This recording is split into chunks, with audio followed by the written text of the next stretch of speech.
விட்டுறாத.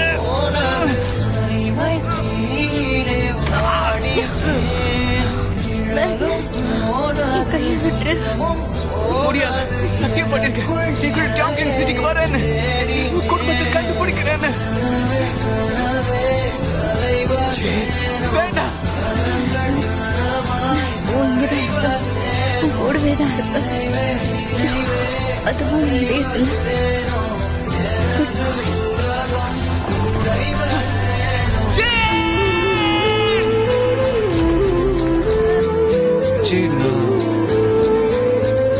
உன் வாழ்க்கை வேணா பானம் வெடிக்க மாதிரி கொஞ்ச காலமே இருக்கு.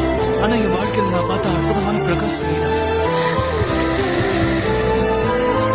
இது எல்லாம் முடிஞ்சதுக்கு அப்புறம் நம்ம ஒன்னா போய் உன்னோட குடும்பத்தை கண்டுபிடிக்கலாம். ஆமால, கூடவே நம்ம டாங்கியம் சிட்டிக்கும் போகலாம். ஏன் எல்லா நகரத்தையுமே நம்ம சுத்தி பார்க்கலாம்.